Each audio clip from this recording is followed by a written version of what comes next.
Pada suatu pagi yang cerah, terdapat sebuah kelompok berisi 5 orang. Mereka pun sedang sibuk mengerjakan tugas yang perlu diupload ke website pengumpulan. Dalam kelompok tersebut terdapat ketuanya bernama Ryan dan teman dekatnya Justin. Ketika mereka sedang mengerjakan tugas tersebut, muncullah masalah yang harus mereka hadapi. Halo semua, jadi kan kita ada tugas kelompok nih. Kita disuruh buat video tentang isu kesehatan masyarakat yang durasinya itu 6-7 menit. Nah, buat pembagian tugasnya itu aku udah bagi jadi 3. Ada yang jadi penulis naskah, ada yang jadi pemain naskah, sama jadi video editor. Kira-kira di antara kalian semua yang bisa jadi video editor siapa ya? Aku boleh coba jadi editor nggak? Soalnya kemarin aku ada pengalaman dikit di editing. Aku aja deh. Kalian kan tahu, saya buat video itu yang kemarin kan pakai efek-efek yang keren kan?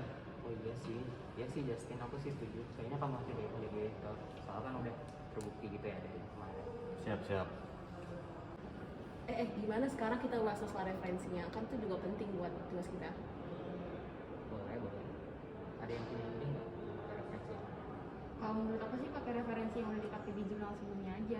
Tapi kan referensi yang itu udah kita pakai sebelumnya. Gimana kalau kita pakai referensi yang baru yang aku ajuin kemarin di grup? Kan itu lebih menarik, terus kita bisa dapat lebih banyak materi dibandingkan referensi yang kemarin.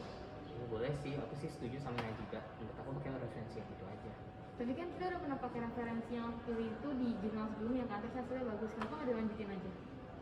Ya nggak apa-apa sih, menurut aku sih yang dari Naya juga lebih luas ya. Dan meskipun nggak kredibel banget, menurut aku ya nggak apa-apa aja lah referensi doang ini. Iya benar. Ya udah. Hana pun merasa kecewa karena ia merasa bahwa ketua kelompoknya tidak berlaku adil sebab hanya mendengarkan pendapat anggota kelompok lain yang memang sudah menjadi temannya sejak lama. Jadi kamu dapat tugas apa aja, Hana? Aku dapat tugas jadi penulis naskah. Sendiri aja? Iya, sendiri. Loh, Najibah sama Justin kemana? Nggak tahu deh, mereka kan teman dekatnya si Ryan. Jadi kalau mereka nggak ngapa-ngapain juga nggak apa-apa kok. Nggak bisa, itu namanya nggak adil. Enak banget ya kamu nggak ngapa-ngapain, mentang-mentang teman dekatnya ketua kelompok. Emang ada masalah ya? Kenapa? Nah iya dong, ada masalah dong. Itu kan namanya delegasi. Ya kan kita sudah decide yang siapa mau melakukan. Saya kan bagian editing. Ya tapi nggak boleh kayak gitu dong. Kamu tuh harus ngerjain juga naskahnya. Aku cuma aku doang. Kan dari awalnya kan sudah kayak gitu. Nggak bisa. Ini kenapa sih? Kok pada ribut? Ada apa ya? Ini si Hana bilang, oh dia ada masalah, dia ribut-ribut. Kenapa saya posisinya sebagai editor video? Dia bilang, oh saya harus bantu dia dalam naskah. Kita kan sudah satu tugas. Oh nggak kayak gitu dong. Dalam namanya sekelompok itu nggak boleh ada delegasi. Bener nggak? Ya iya sih, tapi daripada kamu terus mending fokus kerjain aja deh biar cepat selesai tugasnya. Oke lah.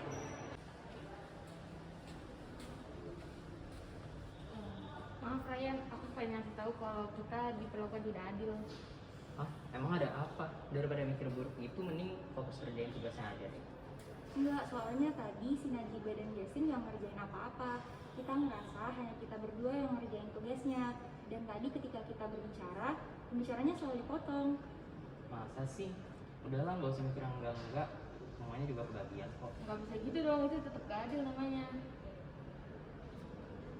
Sejak kapan nggak adil? Kan semuanya udah ada tugas. Kalian aja yang merasa mereka nggak kerja apa-apa. Udahlah, sana pergi. Saya juga ada urusan sendiri nih.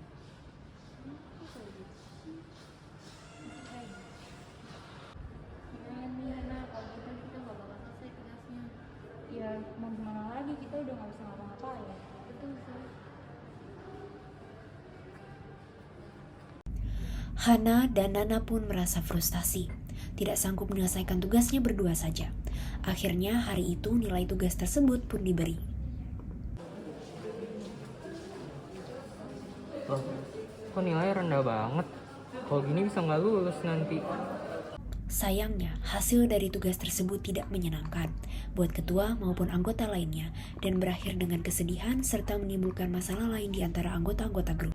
Dari aksi yang baru kita saksikan, hal tersebut menunjukkan bahwa keadilan tidak diterapkan. Pada awal cerita, diperlihatkan kalau dalam kelompok tersebut terdapat anggota yang sudah saling kenal dan akrab. Berkali-kali diperlihatkan kalau mereka bukan hanya malas dan tidak mengerjakan tugas masing-masing, mereka juga bertingkah seolah anggota lainnya lebih rendah daripada mereka. Seperti ketika ada anggota lain ingin memberi opini mereka, teman ketua main memotong saja, dan ketua selalu memihak kepada temannya tersebut. Sebelum kita lanjut, apa itu arti dari keadilan? Dilansir dari Kamus Besar Bahasa Indonesia atau KBBI, keadilan merupakan suatu sifat, perbuatan, perlakuan, dan sebagainya yang adil. Selain itu, keadilan juga dapat diartikan sebagai suatu bentuk kerjasama dalam membentuk masyarakat yang bersatu secara organis, sehingga antara anggota masyarakat dapat memiliki kesempatan yang sama untuk bertumbuh dan belajar hidup pada kemampuan aslinya.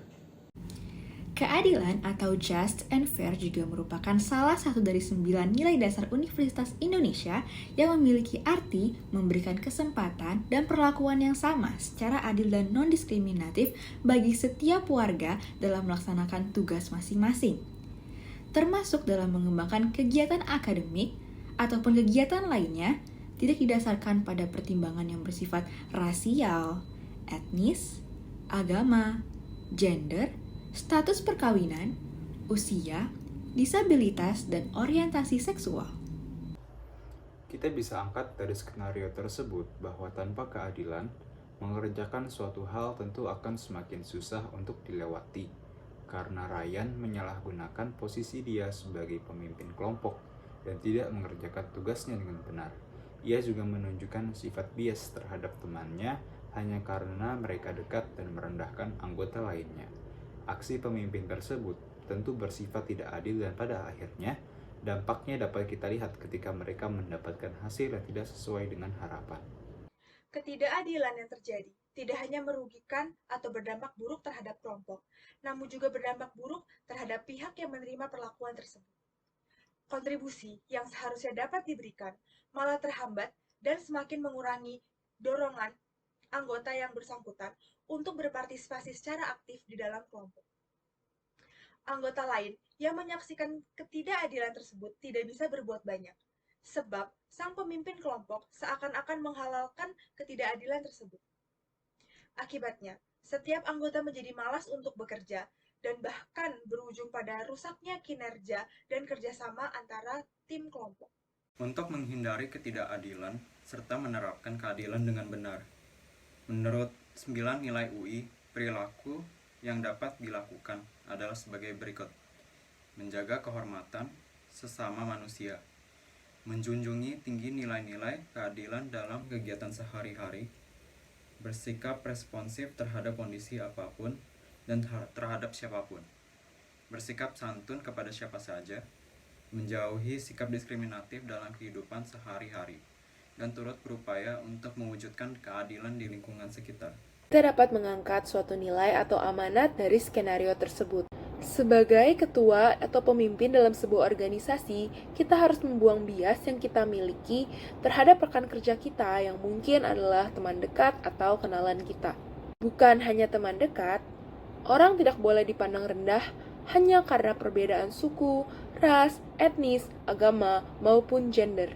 Bias tersebut adalah hal yang dapat meracuni lingkungan kerja Anda dan membuat kinerja anggota menurun, mungkin karena kehilangan motivasi. Dengan ini, kita dapat mempelajari bahwa keadilan harus diterapkan di lingkungan sekolah, kerja, maupun di kehidupan sehari-hari.